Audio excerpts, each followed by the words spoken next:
a recibirla a ella, que ya la tenemos del otro lado, está en contacto, Vanessa Elías, psicóloga. Vamos a hablar de la alimentación emocional. ¿Qué es la alimentación emocional? ¿Es posible transformar, bien digo, el alimento en medicina para el cuerpo y para el alma? Vane Elías nos lo contesta. ¿Cómo estás, Vane? Buen día. Bueno, Vane, Hola Majo, buen día. Hola chicos, ¿cómo están? ¿cómo va? Hola, Buen muchas día. gracias. Bien. Qué bueno tenerte hablando de este tema que es muy importante.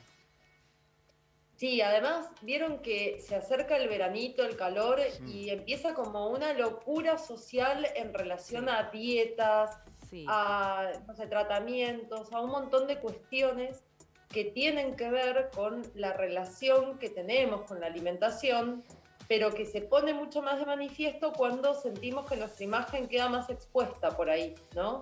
Esto sucede cada año que cuando comienza la primavera y se acerca el verano, empezamos a notar muchísimas más, no necesariamente trastornos de la alimentación, pero sí como una vorágine en relación a bajar muchísimo de peso de golpe, ¿no? En un mes o en 2 meses, o a tonificar el cuerpo de golpe, o a un montón de cuestiones que tienen que ver con modificar la imagen sí. y que están sumamente asociadas a la relación que tenemos con los alimentos. Totalmente. Vane, yo quiero preguntarte, me parece un buen ritual para mí es, y que a veces me ha costado mantenerlo, es sentarme a disfrutar de la comida, comer con lentitud, sentir que estoy realmente en la comensalidad de la mesa, compartiendo si es posible con alguien la comida. ¿Esos son los rituales de los que se habla cuando se habla de rituales en la alimentación? Bueno, ese es uno de los fundamentales, Coco. Yo te diría que en realidad, si lo pensamos teniendo en cuenta la historia colectiva, Sí.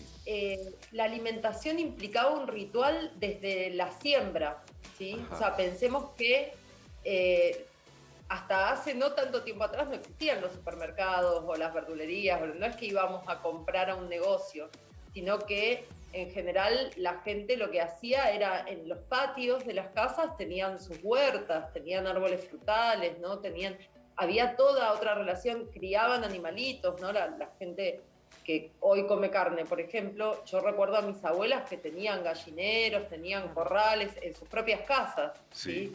Entonces, esto era algo mucho más habitual, lo cual implica que ya había un montón de rituales mucho antes de que el alimento llegara a la mesa, Claro, Ajá. claro. en esta relación con, por ejemplo, cultivar, con alimentar eso que después se va a transformar en alimento, ¿no? Hay como un círculo ahí Sí. que se retroalimenta, que nos pone en conexión y también yo creo que genera una receptividad muy diferente, porque esto que decís vos, Coco, que es como la parte final y un ritual súper importante de poder darnos el tiempo para disfrutar del alimento, para compartir, aunque sea con mí misma, ¿no? O sea, poder sentarme a compartir conmigo esto que Sí, está riquísimo sí, y sí, sí. disfrutarlo, sentir los sabores. Bueno, también con la imposición de los tiempos sociales, que un poco yo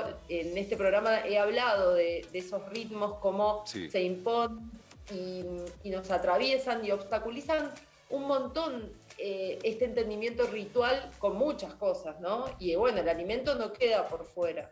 Entonces ha pasado a ser como un trámite. En general, los días de semana la gente come entre actividades. Sí, sí, Tal sí. cual. Eh, Y ese y en alimento las... para mí, Vane, perdón, ese Sí, perdón. alimento de la mesa tiene que ir acompañado para mí, decímelo vos, con el alimento del alma. Digo, para que todo esté en equilibrio, en armonía, ese alimento del que habla Coco que tenemos en la mesa tiene que ir de la mano con el interno, ¿no? Que también no debemos olvidar, porque va de la mano.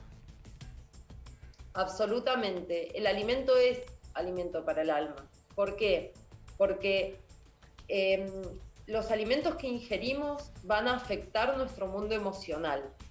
De hecho, es muy interesante tener en cuenta cómo, según las emociones que estamos sintiendo, nos llaman más la atención ciertos alimentos que otros. O Exacto. sea, no nos dan ganas de comer siempre lo mismo, y ese tengo ganas de comer tal o cual cosa muchas veces está intervenido por una emoción muy fuerte que estoy viviendo, sí, que estoy Totalmente. sintiendo en ese momento. Vane, Sí. Entonces, sí, en alusión a eso, ¿sentís que el cuerpo es tomado como una especie de...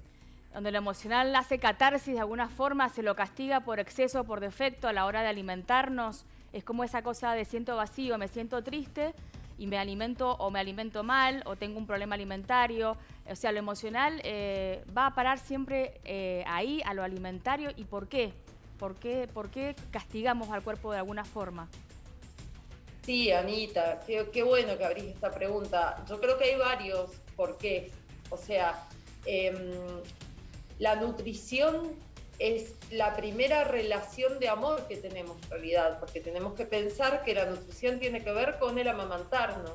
Y es ese vínculo, esa diada madre-hijo, madre-hija, que además de transmitir alimento, nos está transmitiendo contención, amor, seguridad, ¿no? Si pensamos en un bebito abandonado, Claro. bueno, pensamos en un montón de emociones que diría que en ese momento hasta instintuales, si se quiere, si bien, bueno, el instinto en nuestra especie no funciona como en los animales, pero es interesante pensar esto. Entonces, ¿qué pasa? En general sí nos castigamos a través de la nutrición, porque es esa asociación directa con la emoción, como bien decías, Anita, pero además es cierto, y tenemos que empezar a poder visibilizar esto, que vivimos en culturas que son gordodiantes, gordofóbicas, son culturas que todo el tiempo nos están enseñando a tener miedo de alimentarnos bien. Tenemos miedo de comer. Entonces, lo que nos enseñan es a contar calorías, a pesarnos 10 veces por día, a medirnos el cuerpo, a tratar de tener cuerpos que parece que vinieran en un molde, ¿no? Y los cuerpos son todos diferentes. Entonces, también es entrar en relación con lo que me hace único, con lo que me hace única, con mi organismo, con lo que a mí me hace bien, ¿no? Empezar a reconocerme en el hoy. Por suerte eso se está desconstruyendo, pero es verdad lo que vos decís, que uno entra a la aplicación, a Instagram, y vos ves cuerpos tallados y duros y marcados, y quieras o no, si uno está débil interiormente, cuántos jóvenes caen en eso, ¿no? En querer imitar esos cuerpos que no son reales, y que realmente O que son reales, pero en otro contexto, digamos. Quizás es un deportista de élite y es normal que lo tenga así por su desempeño, ¿no? Pero a veces son no es influencers normal. y no son deportistas, como Claro. dice Majo, y Pero es no es eso. normal entrenar 7 horas por día y no Claro. comer y No. vivir agua y lechuga. Digo, no es Yo normal. quería eso. preguntarte una cosa, Vane. Puntualmente en Mendoza, que tenemos las estaciones tan marcadas, digo, tenemos un invierno con, no sé, 7, 8 grados bajo cero y estamos tapados, y de repente llega el verano y tenemos 40 grados y nos descubrimos el cuerpo, como vos decís, y tenemos que salir a tratar de corregirlo y viene. Se acentúa mucho más en Mendoza que por ejemplo, alguien que vive, no sé, en el Brasil, digo, que está todo el tiempo acostumbrado al verano y que no tiene la ropa de invierno, la ropa de verano. ¿Es más complicado para el mendocino este tipo de problemas? Mira, es re interesante esto porque además el clima influye un montón en el mundo emocional también. Entonces está todo en relación.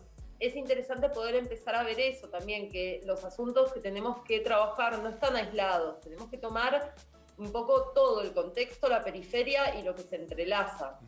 Yo no sé si es más difícil porque honestamente, bueno, por mi profesión he tenido la oportunidad de relacionarme con distintas universidades, lugares, dar talleres, me han invitado a distintos lugares del mundo y además atiendo alrededor del mundo.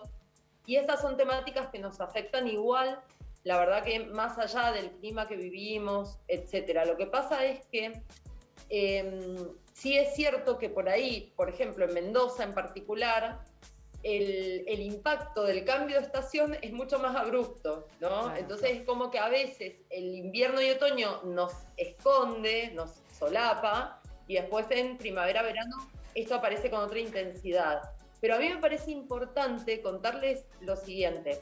Yo estoy, de hecho, ahora promocionando y quiero invitarles a todas las personas que están mirando, a ustedes, a un taller que es de 4 encuentros que se llama Alimentación Emocional y que yo creé hace unos años en función de esto que venimos hablando, que tiene que ver sobre todo con que muchas veces pensamos que el problema en la alimentación lo tienen solamente las personas que padecen un trastorno en la alimentación manifiesto. Un trastorno manifiesto quiere decir que ya hay síntomas físicos que nos llevan a sí o sí intervenir. Y entonces muchas veces desestimamos todo lo demás. Pero lo cierto es que tenemos una mala relación con los alimentos, la mayoría de las personas. Porque la educación justamente nos educa para relacionarnos mal, para tenerle miedo al alimento. Entonces, para esto que decíamos recién, para ocultarnos o solaparnos en las estaciones frías y después en primavera-verano generar toda una ruptura abrupta y dañina que pretende conseguir objetivos que son prácticamente insostenibles y muy violentos para el cuerpo y para el alma. Entonces, es muy importante que trabajemos en reparar a través, como decía Coco, de los rituales, como decía Anita, de conectar con la importancia que tiene la nutrición en la emoción y la manifestación en el cuerpo. Como decía Majo, en reconocer nuestros cuerpos como únicos y diferentes y no tener referentes que nos lastiman, aunque sea solamente mirar esas imágenes, ¿no? Sentir que fracaso, que no llego, que no doy el target. Bueno, es muy interesante porque además, más allá de las particularidades en relación al género, la verdad es que los problemas en relación a la alimentación exceden el género. O sea, la mayoría de las personas sufrimos en algún momento nuestra relación con los alimentos. Pasamos por sentirnos discriminadas, por pesarnos un montón de veces, por hacer dietas y pasar hambre, por eso, sentir que algo hay mal en nuestra imagen y en relación a la alimentación. Es muy importante sanar esto. Vane, te queremos agradecer justamente por esta charla, por tu tiempo. Siempre es buenísimo tenerte en el programa. Es para largo, esto da para muchísimo más, así que... Y que nos cuente también cuándo va a ser la charla, Vane, sí. vía web también.